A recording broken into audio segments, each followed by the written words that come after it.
Good evening and welcome to the official launch of the Ministry of Youth Development and Sports Virtual Youth Development Program, #758 Youth Connect and Crossroads. I am your host for this evening, Kareem Nelson. And I am Jacka Wooding, and we just want to start off by thanking you so much for joining us here for this momentous occasion.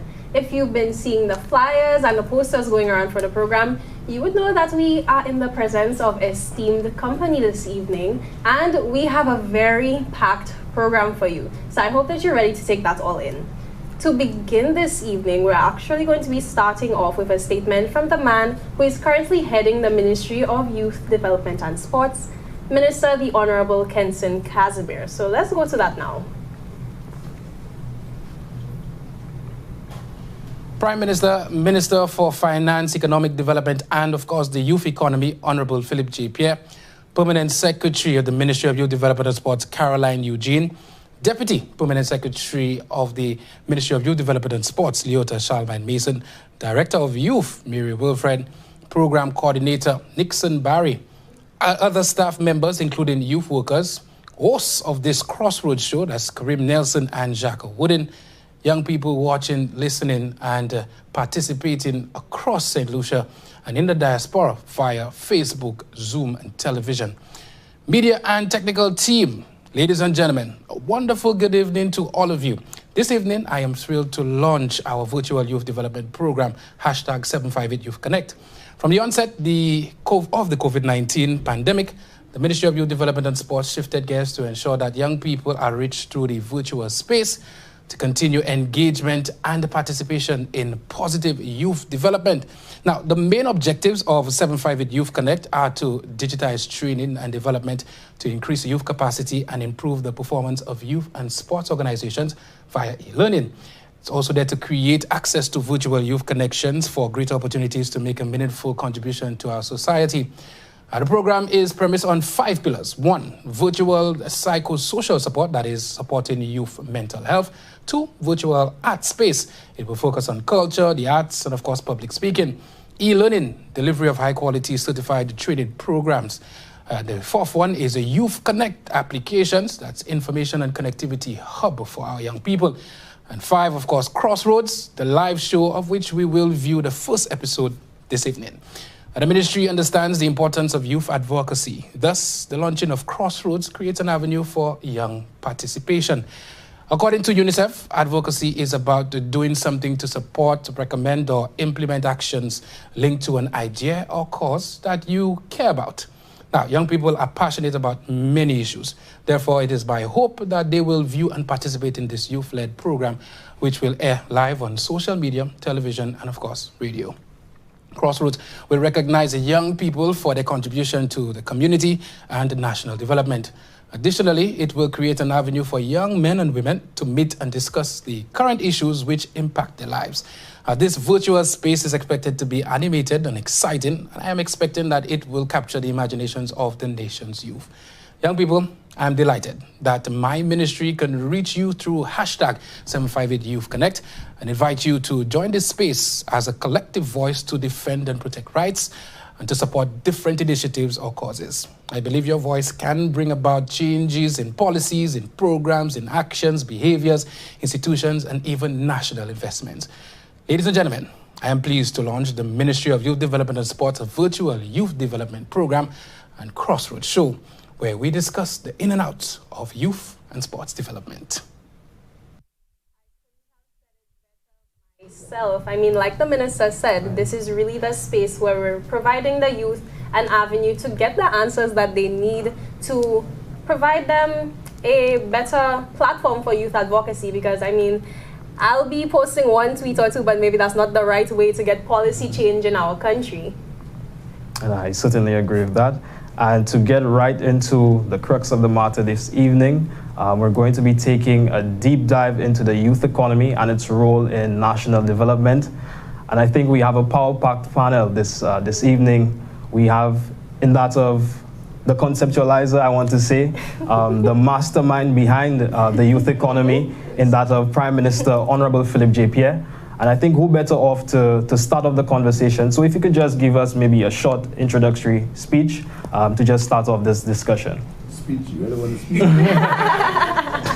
never ask a politician to go. Yeah, right. He'll say he speak for so long. Anyhow, thanks for having me.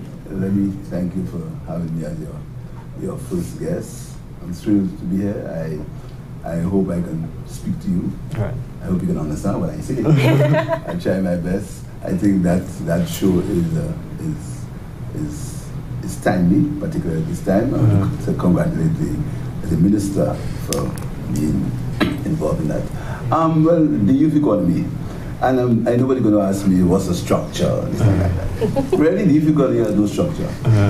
It ought not to have a structure. I'll tell you why.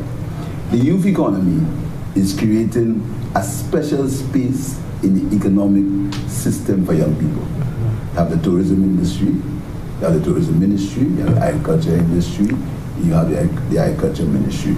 We're going to have the youth economy as part of the superstructure of the economy, a substructure in the superstructure, aimed at the youth only. So all matters that relate to youth economic development. Now, some people think that once you hear about youth, you must only speak about sports and culture, etc. That's important. But the youth economy is specifically economic ventures for young people. And the aim is that we can convert hobbies into entrepreneurship and skills into business. And who else can be more innovative than young people? So there are several things that young people can do, but we don't want them not tied into a system, but tied into a situation where you have the normal functions that young people get bored about. But there must be transparency and there must be accountability. So what we're saying to you is, if you have an idea, if a young person has an idea that they want to manifest itself to become sustainable and make money, that's what the youth economy is for. So the youth economy is part of the economic substructure for young people. This is what it's about. Prime Minister, just off of what you just explained, I can't help but to wonder if that will impact the competitiveness. So are you saying that the youth would have a better framework to ensure that they don't already have to compete with larger businesses, especially when they're just starting off? What they will do, they will create avenues for them to feed into these businesses, but to create avenues for themselves. And let them get an example. There are 1 million tourists that come into Lucia every year. 1 million tourists, right? About chilling something come through the hotels, and then 700,000 come through cruise ships.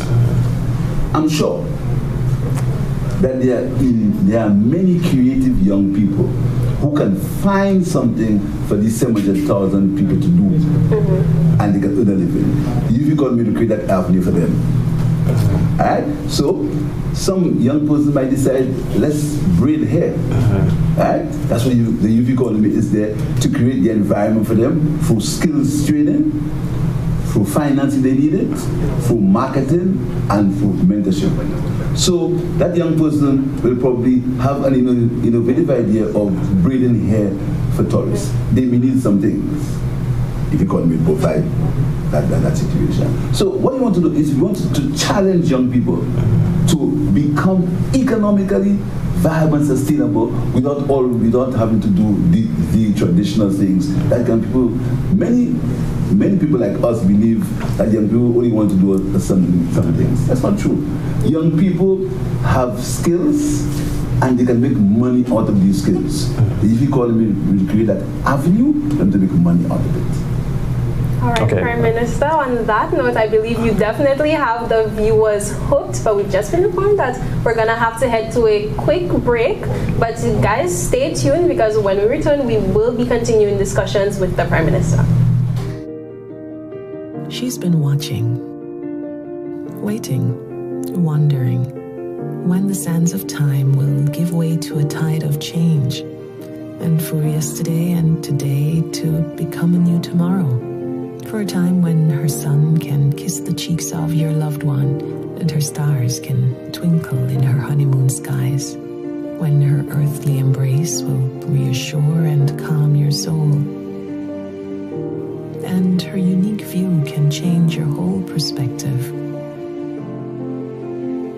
Proudly, she has risen to meet new challenges and to provide safe harbor to all who reach her shores.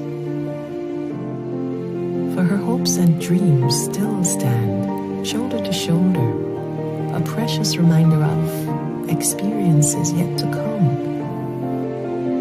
So, wherever your moments and memories take you, let her sense of adventure set you free. She is Saint Lucia. Let her inspire you.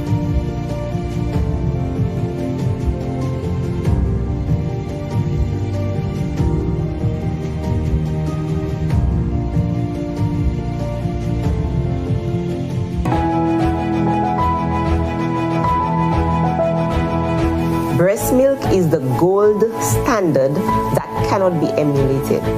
It is the perfect food for your baby. Breast milk provides antibodies and protective factors which may fight against COVID-19 should your baby be exposed. Breastfeeding reduces the risk for premenopausal, breast and ovarian cancers. Breastfeeding is the most natural way to feed your baby. Breast milk provides all the nutrients your baby needs for the first 6 months of life. It requires patience. However, your baby deserves the best and it's worth the effort. Breastfeeding a baby up to 12 months improves jawbone development, thereby reducing misalignment of the teeth. Breast milk is baby's first immunization. It protects against viruses, bacteria, and also prevents some chronic diseases. If your child becomes sick with any illness, including COVID-19, it is very important that you continue breastfeeding. A woman with COVID-19 should be supported to breastfeed her baby safely, hold her newborn skin to skin, and share a room with her baby. After giving your baby only breast milk for the first 6 months of life, you can now slowly start introducing solid foods at the right textures. These include pureed vegetables, fruits, peas, and healthy cereals. For more information, call the Nutrition Unit of the Ministry of Health and Wellness at 468-5359. Welcome back and thank you for staying with us here on the Ministry of Youth Development and Sports' Youth Develop. Try to say that 3 times fast. Virtual Youth Development Program. You guys are getting adjusted to it, as are we, as well as to the wonderful information we're actually getting from our Honorable Prime Minister this evening. When we cut off for a break, we were actually just getting into the gist of things regarding the youth economy. So, you know what, let's head straight back into it because the conversation was going really well. All right, so I'll just start off. To preface this question, young people are extremely excited about the youth economy and its prospects, but we know with excitement that breeds curiosity. You spoke about the youth economy providing an avenue. One of the biggest questions for us as youth is how would we be able to access the youth economy? In that we have a Ministry of Youth Development and Sports and then we have your ministry. So where would be the home of the youth economy, and does it have a home? Okay, first of all, in the budget address that I'm going to deliver in April, we're going to have a dedicated income allocation for the youth economy. The youth economy is going to operate out of the Ministry of Economic Development as a program, but closely intertwined with the Ministry of Youth. But you know, we need to make a distinction between all youth playing sports and some youth playing sports. We tend to want to believe that young people, only what they really need is you see they playing sports. Young people like sports, but not all young people like sports. Some young people like sports. So the Ministry of Youth is going to deal with the development of the young person, right? Sports. His development as a being. Youth education, youth health. There is a very serious issue of youth health, which I think we are forgetting, and that's getting worse now with the pandemic. Youth health. Several young people they could not go to school because they lost their devices or their parents lost their jobs. So there are a lot of issues that you have to deal with young people. Many issues, but the youth economy is purely economic issues. Issues of they seen about the economic sustenance, right? So this year, I am going to say there's an allocation of X amount of $1 million to be accessed by young people through the program of the youth economy. Working out of the Ministry of Economic Development. And the reason why it's there, because we want it to be an economic program. This is why it's there. Working closely with the Ministry of Youth, Ministry of Education. Because, I'll tell you something.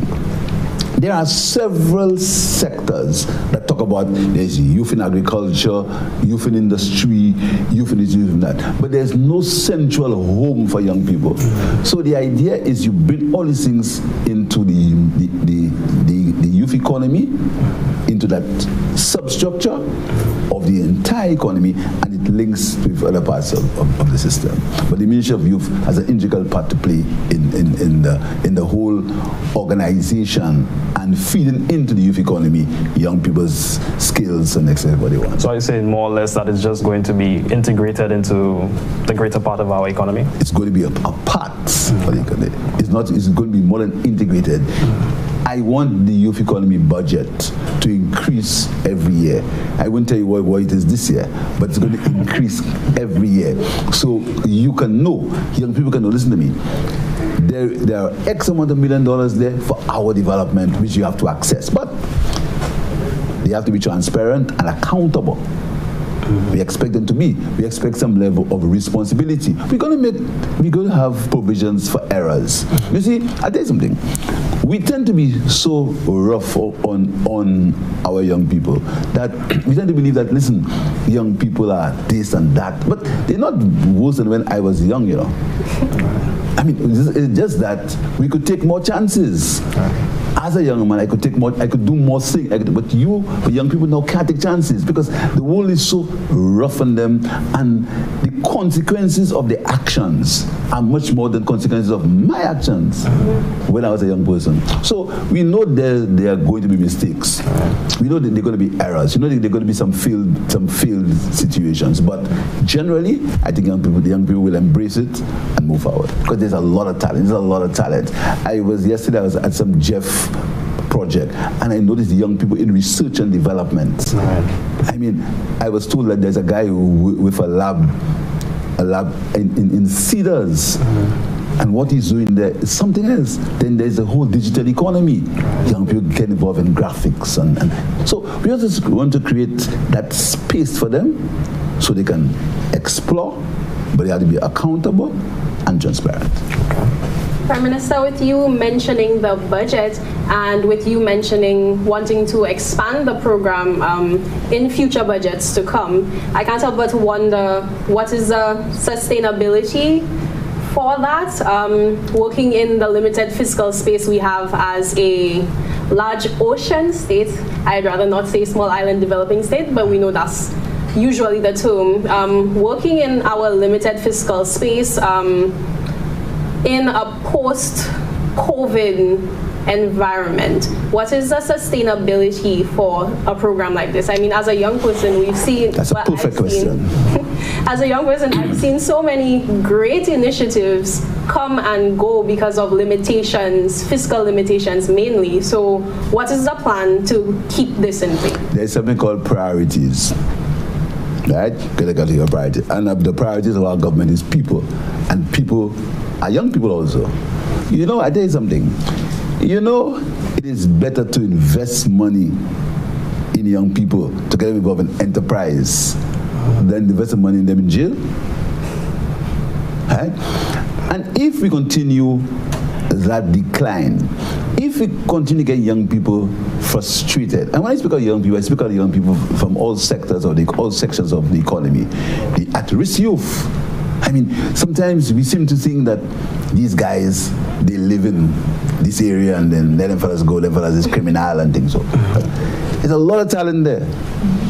Talent in sports, talent in creativity. There's, I mean, where you think guys like Eminem came from and all these rappers? That's where they came from. They came from using that talent. But they needed, what do you need? Basically just a computer. $3,000, a computer. And then the world becomes your stage. Right? So what do? We have to go at these young people. Then you talk about young people in the rural areas. Many people tell you, oh, so no mangoes and mango factory and things so. We do not have, the reality is, we do not have the economies of scale to have a mango factory. No matter how many mangoes you see in the streets, we don't have it. Right. But what we do have is we have enough mangoes to make to have a cottage industry with the mangoes. We have enough mangoes for that. So how can the youth economy get involved in that? If you can involve in training a young person who has the aptitude to make mango juice, guava juice, in a cottage type atmosphere, there is equipment available, you assist them. You assist them by giving them the training. They go through the Bureau of Standards to get because you can't produce locally. You have to produce locally for the global market. We need to export. So in that, so you can do that. To that young person, it begins to have a cottage industry using our local fruits. Agriculture. Many young people want to get in agriculture, but they want to get in a specialist type of agriculture. If economy will give it, and they have gone to school, they've studied, they followed the science. That's my favorite word, following the science, right?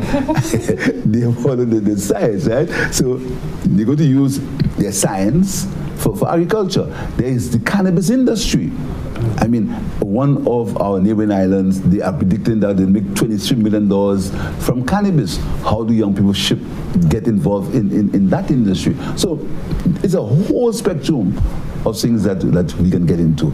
But what they need a dedicated space in the economic superstructure. They need their own substructure in that economic structure where they know this is for us. You have small business, you have tourism, you have agriculture, now we have youth. And for me, Prime Minister, just to follow up, how will this differ from some of the avenues which are already available, such as maybe SSDF and business incubators and stuff of that nature? How does the youth economy seek to differ from what is already available? We intend to bring all of them in one space. Right. See, where they can feed on each other, synergies from each other. We are not going to disrupt what exists. We're going to bring them into one space. In tourism, let's go to tourism. There are many people in tourism. There are hotels, there are tour operators, but all of them are involved in the tourism industry. We want the same thing for the young people. Prime Minister, I can feel the energy just radiating off of you with your excitement about the youth economy. I really am, because it's an idea that I think we can work with. And speaking to people from other agencies, they think it's novel, particularly in the fact it's part of a portfolio. Never been here, that's never happened. I think this is the first time we're going to be trailblazers. And that's the first time there is actually a ministry called the youth economy. So it's kind of excitement. People speaking to me all over. I mean, when you travel, what's that about and things so. So we want to be a good guinea pig. And I'm sure we have the talent in St. Lucia to make it work. But we make mistakes. Of course, sometimes young people make errors, but we need to be focused, we need to be disciplined, and we need to be able to make young people responsible for themselves. All right, Prime Minister. given your excitement about the youth economy, I can't help but to wonder, had you had these opportunities available to you back in the day, maybe before you headed out to school, before you got into politics for sure, what industry do you believe you would have gotten into if you had the youth economy, if you had this push, if you had this area to really nurture your talents, your business ideas? What would you go into? Well, surprising. I actually spent most of my life working for myself. Yeah. I started being an agent for a newspaper. Oh. Yeah. So we just a big happy group here? You understand? I started with them. Then I did that. Then I went to study, and I actually, when I came back, I worked for a year or so, and I worked for myself in the business, in the consultancy business. So I saw businesses grow. Not only young people too, but I saw businesses grow. So actually, my business is actually the business of consultancy. And then at that time, if I had the expertise, probably my business would have been more technologically driven. You understand? But that wasn't available at this time. So my passion would have been the business of consultancy. All right, and particularly in a post-COVID environment, like I like to say, is there any field that you would particularly encourage young people to go into? I mean, recently I met a young man from Babono who took an unconventional route towards having his own business instead of getting on the cars. I see a lot of young men have the cars, they have businesses selling technology. This is a young man, he does makeup, he does braids, he sets up events, he does interior design. So keeping things in line with the youth economy, with where St. Lucia is going right now, is there any field you would particularly encourage young people to go into? Yeah, I'll tell you what. Some time ago, I made a statement about bananas. And everyone thought that, well, let's make memes of him, man. Which I enjoyed. Enjoyed it. Because you know, when you in my business, these things actually give you a zeal to go forward, right? Absolutely. But I knew I'd hit an important chord. The most hurtful part of that was, for me, was when like a child, and a child was used to give the impression, oh, he wanted me to eat banana oil. That was hurtful, eh? Because I thought that the politics had gone too deep. I mean, that could happen near election time. But 5 months after election, when you have a government that has won an overwhelming mandate, I think that was a horrible ad, you know. But what I knew would happen is I knew it would kick off. Now, there are several areas. Food security is going to be one of the biggest factors in these islands. The next war is going to be fought over water and food. If all this of climate change, etc., right? Now, there is also a strong emphasis on things natural, organic foods, organic medicines, on the use of herbs. I mean, your parents might have told you that there are a lot of illnesses that people cure with herbs, kokomkuli, and that's a massive industry. It's a massive industry. It's $1 billion industry. And what do you need to do it? I was told yesterday, the business of apiculture, bee rearing, it's $1 billion industry.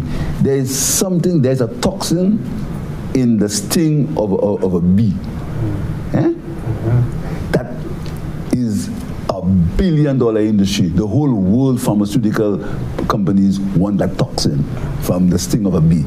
And in St. Lucia, there's a young man developing that technology to be able to absorb and to store the toxins from bees, right? Perfect client for the youth economy. Perfect client for food security. A lot of our diseases, high blood pressure, diabetes, is because of the food we eat, right? Honey is a good substitute. So even at that stage, even there, you see how food security can come into being. CMOS. I was in Dubai in January, and there was a $6 million worth of orders for CMOS only in St. Lucia. A massive industry that we can grow, food security. There is the whole idea of fishing, changing lifestyles. So that the agriculture industry and the magiculture industry, which is fishing, again, we are moving again in St. Lucia. There's another young man who is developing fads. Fads are aggregates that catch fish. The old-fashioned fisherman uses rope and that kind of thing. There's a whole industry being developed in St. Lucia by young people. You see, so I mean, the sky is the limit. We need to get it under control. So I'd say to young people, think, and that is where we get training in marketing. So you sing about what you need to do, and there are a lot of people that you can go to. The music industry. Countries like Trinidad and Tobago, or no, not Trinidad, countries like Jamaica, up to now they make money off music. In South Korea, there's a whole industry about music for young people. We've reached a stage where we have to export our knowledge, export our talent, export our creativity. That's where we are. Bananas, again, we've spent all our life using bananas as a primary product. We've shipped it to other countries. They send it back for us, banana chips, all kinds of things. Okay? And what was sad is that some misguided people took umbrage to being told to eat bananas. I mean, it actually, instead of making me laugh, it made me sad. Because you're spending millions of dollars to export a crop, millions of dollars, but you send your people not to eat it. So, I mean, so what do you do? We have to decide how we can change that raw crop, that primary, well, you have to add value. Even the banana tree, the leaves, clothing, many things. I mean, the sky is the limit. So, well, I'm happy. The country has bought into it, and the country is 700,000 visitors come to our shores every year. These people supposedly come from England and things, so they buy bananas in our supermarket. What is an industry? You bring these people to the farm where the banana is grown, and you say, here's how it's grown, let's have a banana from the tree. Make sense? Absolutely. 700,000 of them. If you get 50,000 of them to eat one banana, then they come there. Look at the industry you've created. Right. But for our silly political motives, and try to make the idea sound as if it came from the mouth of a fool, they created a whole lot of confusion. But the country is smarter, and now next Sunday we actually have a banana festival. Right. You understand? So young people now must look at the ways and means of adding value to that banana crop, the leaves, and to create an industry for themselves. All right, I think perfectly said. But Prime Minister, you mentioned these avenues and business enterprises. For you, when you look at the youth economy, how do you envision it impacting St. Lucia down the line, may say 10, 20 years from now? First of all, I think we'll create a new cadre of business people. You see, we have to have confidence in ourselves as a people. We produce Arthur Lewis and Derek Walcott. There are many of you around who can do the same, you know. But we need confidence. There are great. There's a guy called Cato Lawrenson, Dr. Cato Lawrenson, who is actually an engineer and a doctor in regenerative science. What that guy does is that he causes your body to grow. Okay. That's a St. Lucian. He's from Marchand. There are a lot of talent, but we have no confidence in ourselves. Anytime we have an idea, we cut it down. You understand? And much as if the idea fails. And you know, a failed idea is not a failed life. We have to wheel and come back again. You understand? So what I hope to do, I hope to create a new cadre of confident, productive, and wealthy businessmen. We have to create wealth. There's nothing wrong in having money. I mean, why won't you want to be a millionaire? Sure. You should want to be one. Agreed. Yeah.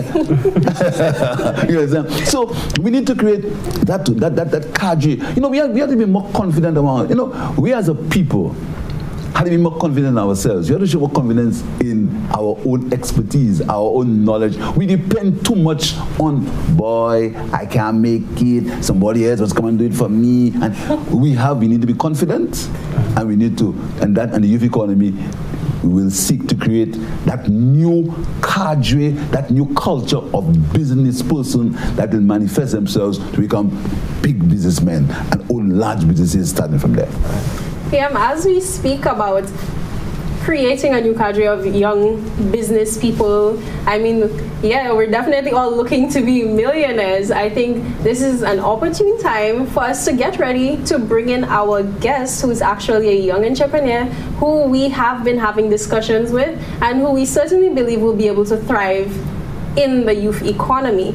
But before we do that, we're going to head to a quick break, so stay with us because we will be right back.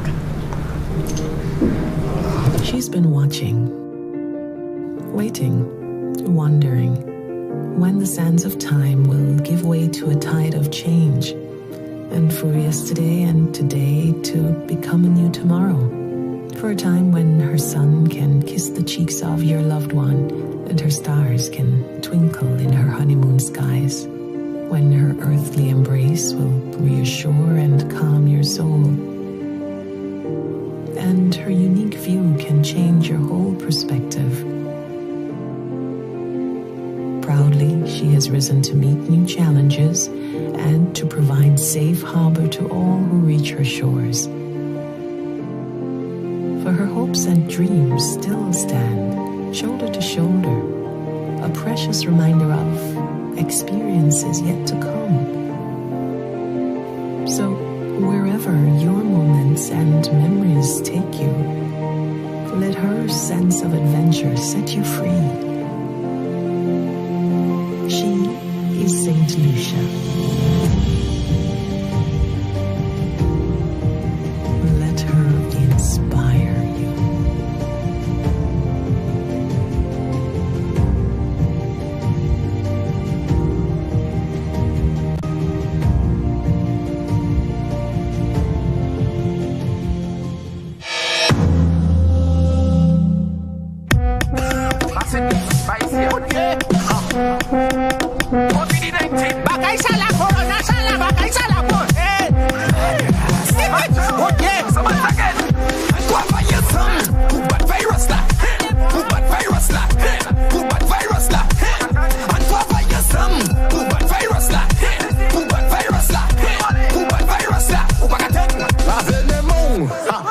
toucher bouchou, pas toucher zio, oueste caillou, ma wepio, protect tes familles, quand ça caille ou pas katan, police caille bao. Couvre bouchou avant pousser, avant oueste et moucher, lavez les mots et savoublé, oueste caillou soublé.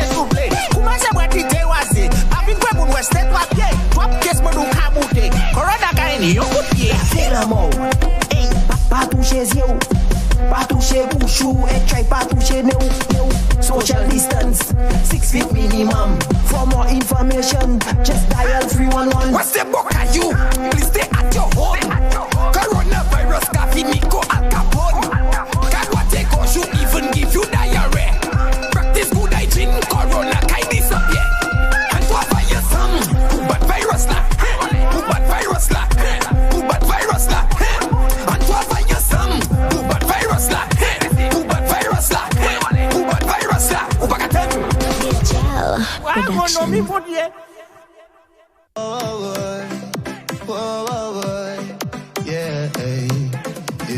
Sons and all the daughters, the island now St. Lucia, the place that's full of culture, beautiful people, good character, big mountains, good for adventure, driving volcano, you feel you can enter, natural resources, place to remember, right banana, cause I'm a jelly worker, no way in this world that I go, nobody can tell me what I know, could I England go to Tokyo, no place like Lucia, no, St. Lucia, my little chacalisco, number one on me list down, even when your own people them hit you, I will never forsake you. Sons and all the daughters, the island of St. Lucia, the place that's full of culture. Welcome back, and thank you so much for staying with us. Before we went to the break, we were actually discussing with Prime Minister the Honorable Philip J. Pierre what the youth economy is likely to look like in the next 10 or 15 years. And luckily for us, we actually have a young entrepreneur who is likely to benefit from the youth economy in years to come and to be part of the vision that the Prime Minister has for the youth economy in the next 10 to 5 years. So good evening, Mr. Rolando Wilson here from the Transformer Repair Guy. I know you have been going at your business for a couple of years, so give St. Lucia an intro to who you are. You've been on the airwaves a bit recently sharing your story. So tell St. Lucia who you are for anyone who hasn't heard yet. Good night, everyone. My name is Rolando Wilson, owner and CEO, repair technician at the Transformer Repair Guy. My business revolves around the area of electrical repairs of almost any household and commercial electrical item, mainly in the area of recoiling. All right, perfect. So, Rolando, you've been listening to the Prime Minister for a while now, and I think you heard when he said he wants to make us millionaires. So, based off what he has been saying, as someone with a small business, a budding business as of now, how do you feel that you know that this is coming and it may benefit, well, it will benefit your business? Well, I've been listening to the Prime Minister for the past half an hour, and I believe every word which came from his mouth, he dotted his I's and he crossed his T's. So I believe he's on the right track, and he has a very wide view for the young people, especially the youth economy. He's very passionate about the economy and finances of persons here in St. Lucia, especially the young folks growing up, persons like myself. So he's right on point, and I believe his vision will execute as he explained a while ago, and even more. Yeah. And keeping up with the discussion about the youth economy, are there any areas that maybe you'd want to highlight to ensure, since we already have the listing here of the Prime Minister, that as a young person already in the business, it could be marketing, marketing training, it could be in terms of how to expand your business to ensure that maybe it's just not you doing everything. After a while, you hire a few people, because that's where a lot of businesses get stuck. Entrepreneurs are doing it by themselves, and they get so used to doing it by themselves, they lose track of the vision to expand. So where would you like to see the youth economy go as somebody who would be directly impacted by it? Okay, very good question. The youth economy, it seems it's in its early stages, right? And as the Prime Minister said, there will be some room for errors, as we would normally do. As young people, we don't get all the stuff right. And as time continues, I believe young persons like myself, as business expands and it grows, we will need to make space to allow persons to work alongside us. You see too many businesses around the place. You have one person, and then something goes below, and then the business just dies off. There is no one else to carry the mantle. Or, for example, if you're probably busy or you're not around, someone could probably fill in for you. So I believe it's supposed to be a holistic approach where we don't work as a single individual, more or less of a team. So it's a team effort.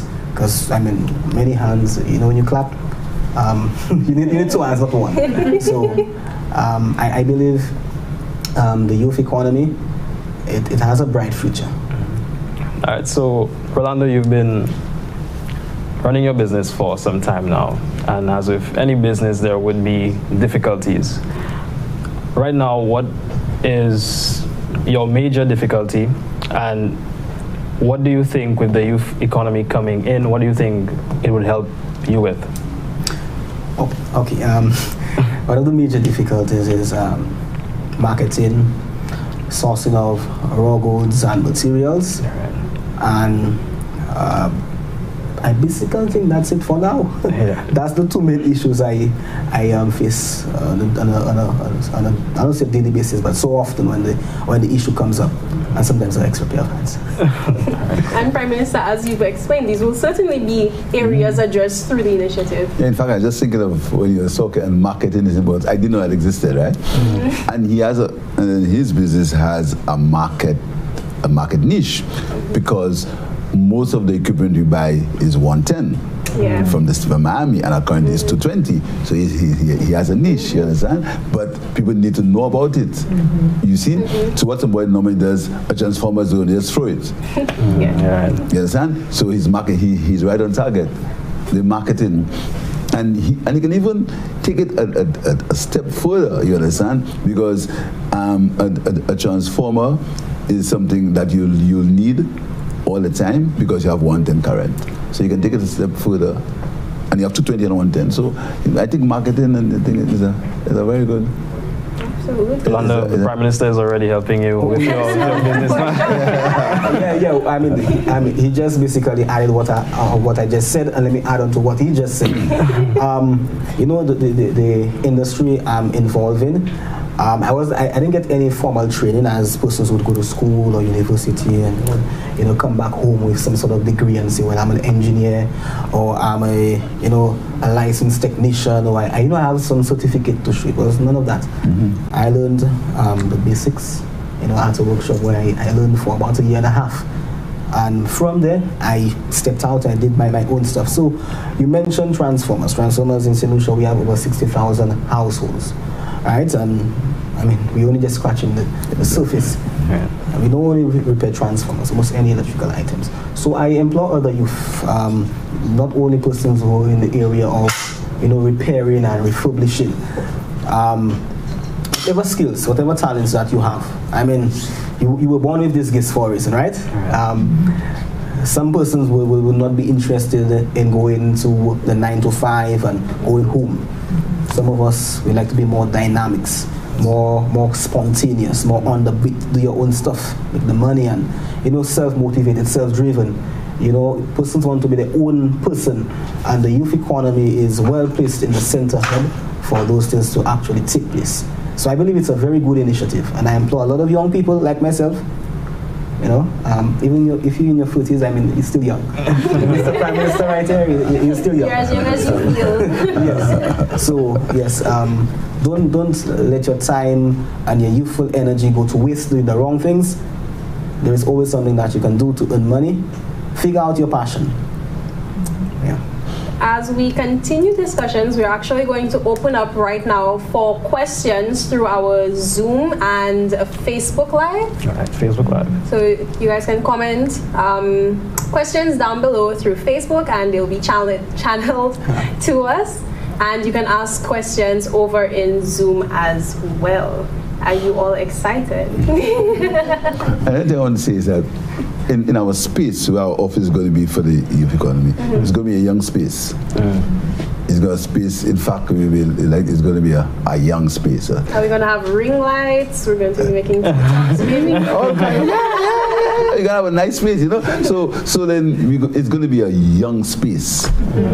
You understand? Where young people can come in and they have their meetings, their training. It's going to be in a nice space. We want to really make young people get involved in their economic development.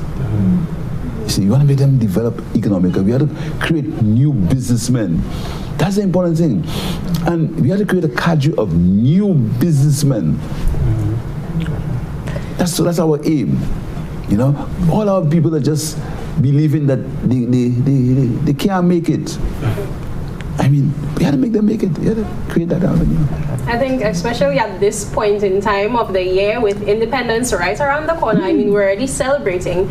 But it's very important to note that you mentioned the lack of confidence, because that ends up being an issue in a lot of areas for young people. Just being confident in yourself and being willing to take that first step. And I think that ties in with our national pride, as well as young people to be thinking, oh yeah, no, I'm from a small country, I can't accomplish this other person is doing. But I think that should be something of interest to the youth economy as well, ensuring that our young people are confident in themselves and confident in themselves as seeing solutions. I mean, us as a small island that you may not see when you zoom out on Google Earth, we produce 2 Nobel laureates. So we are definitely global leaders, and we will continue to produce global leaders. And the things, and the world is your oasis.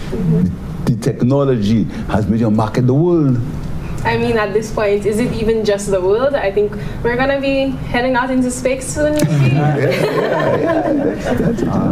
Rolando, I'd like to open the floor to you. Do you have any questions that you may have for the Prime Minister? Some things that you may be uncertain about? Are there any questions that you may have for the Prime Minister?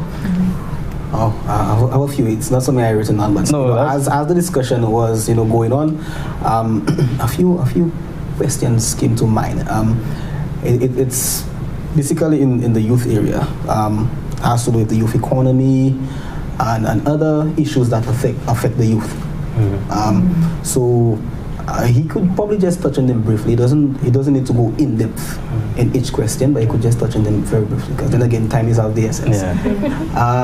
Mr. Prime Minister, I noticed that you're the MP for Crossroads. Is that's the same area in which I live. I live at Touge, Marshall Crossroads.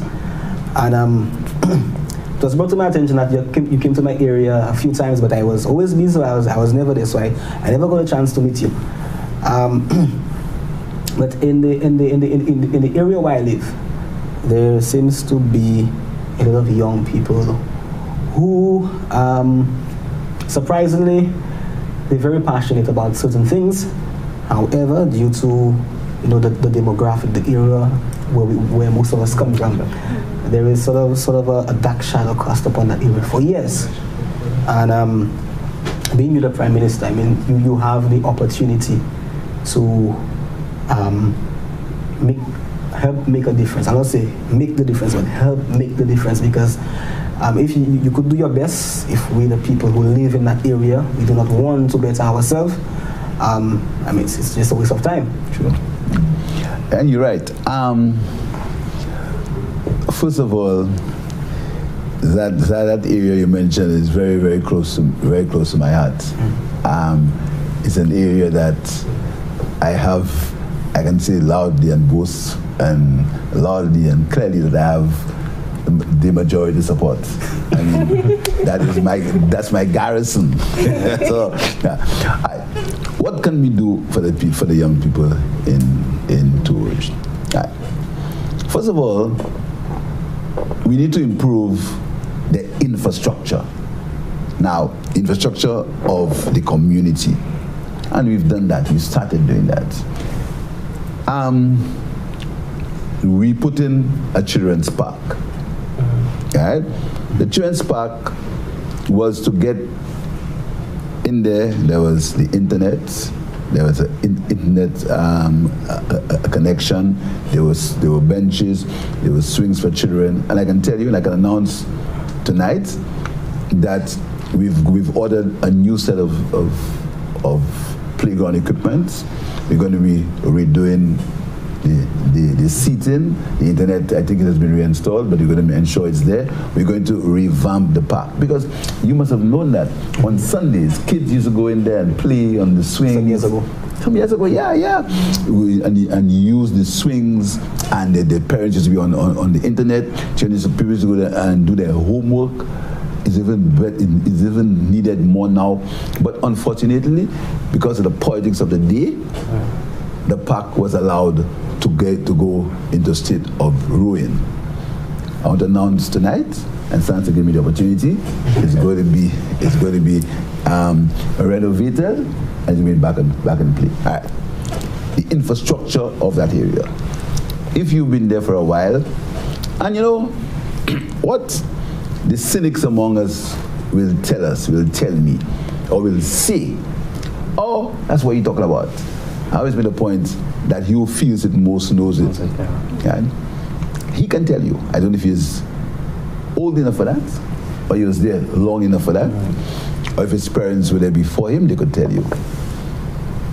To get to people's homes up in that area, right, was mud before the steps, mud, pure mud. I remember being in an airport. I think it's in Ohio. Can't remember what state. And a guy came to me and said to me, he said, Mr. Pierre, he said, I'm from Toulouse. I said, what do you do? He said, why? He said he was back home, right?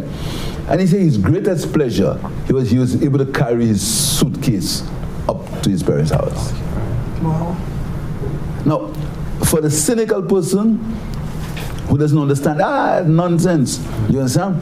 But for him, it was a good, because the mud and the slip and the fall in the thing wasn't because they were physical steps.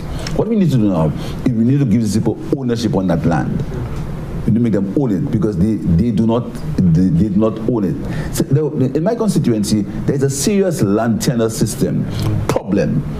And you know, you hear people speak, but they don't speak out of their political knowledge, their partisan political knowledge. The biggest issue in the Cashews constituency is the ownership of land. The land the people live in is not their land, and the owners of the land have abandoned the land. And because of the proximity to Cashews, it's high value land which people will not buy. Because Touge is next to Cashews, you know. In fact, I built a road, I think you just go across and you go straight into town. Yeah, you understand? But so that's high value land, but people won't pay for it because it's called Touge.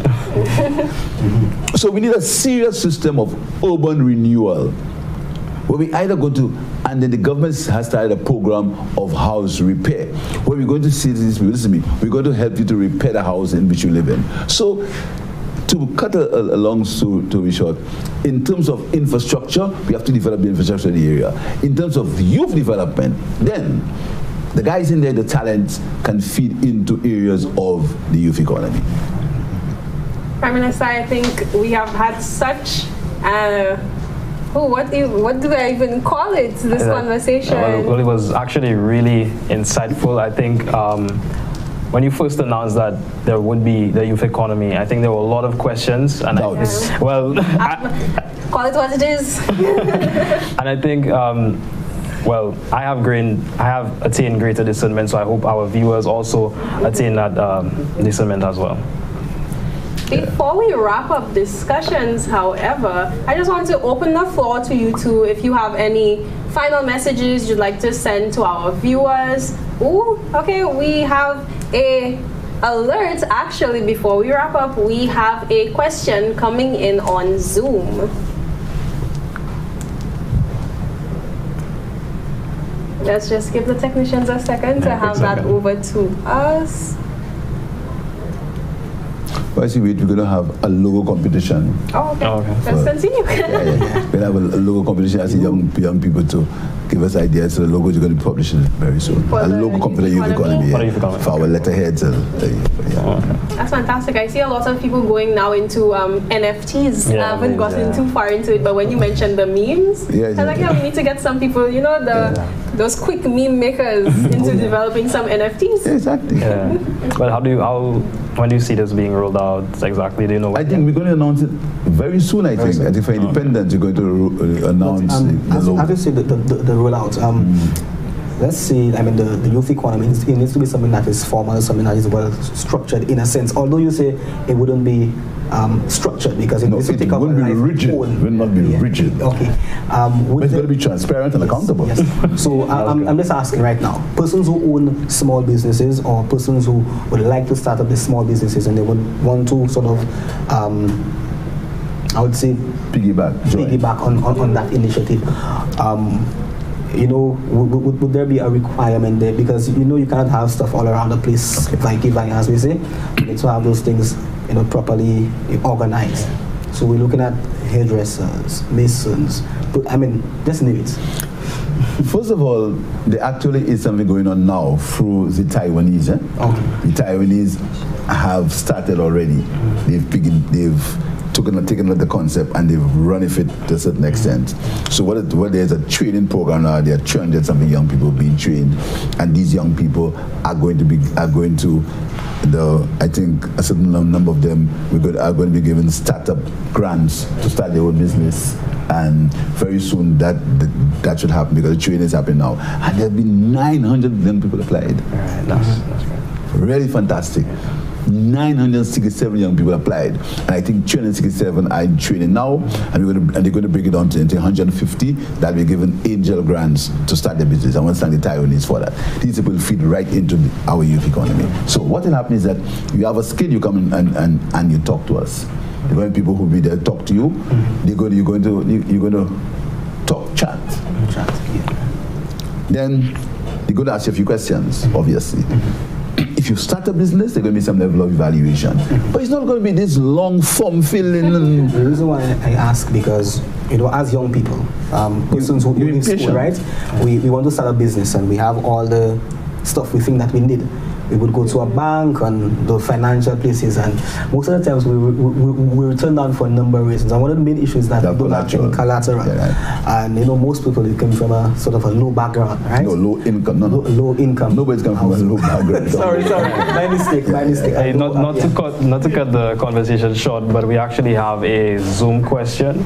So are we ready for the Zoom question now? Yeah.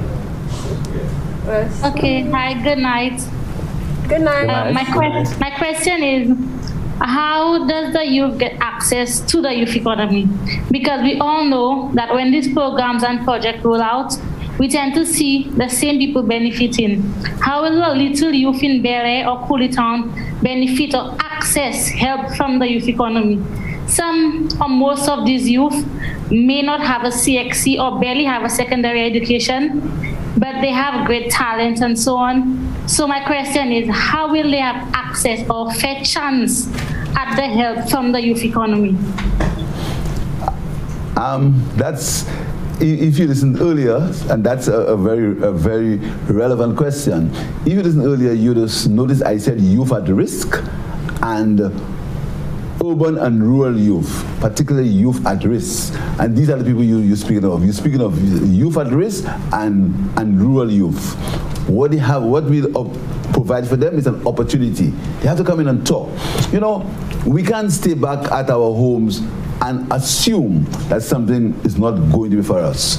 We're going to create the environment where you come in and you chat. When you come in and you chat, there's going to be an evaluation of what you're saying. Then we will take it from there. But there's not going to be the rigidity, right? It's going to be very agile and flexible. But it's going to be accountable and transparent. So if you have an idea, the idea may not sound to be a conventional idea, but you come in, you talk to us, or you talk to the people there. The people who are going to be there, they're going to be chosen for their own personal characteristics of being agile themselves and wanting to and having the developmental focus, wanting to see people grow. So we're not going to stigmatize anybody, I can assure you. And I always speak about people being stigmatized, and I speak passionately about people stigmatizing people from my constituency. So we're on the right track in that nobody's going to be stigmatized, but there must be discipline and accountability. That's all we ask for. Talent, discipline, and accountability. And with that, I feel like we're in the opportune position for us to wrap up tonight. I just want to say thank you so much, PM, for sharing this information with us. I mean, I'm certainly looking forward to the youth economy. I may not have had a business idea before, but keeping in mind everything that's coming, I'm certainly gonna start brainstorming at this point. How about you? I've already started brainstorming through the process of this conversation. But with promises, you're going to have to fulfill them, and as young people, we're hoping that this will be able to benefit us. So we'd like to thank everyone for tuning in. Thank you for joining in. Hopefully next time we'll get some more questions, because we will be back. We will be back. Absolutely. You should be seeing those flyers very soon. Yes, we'll be back in March 10th. We'll be back. Thank you very much, and wish you all the best. Yeah. All right. Thank you for having me as well. Yeah, thank you.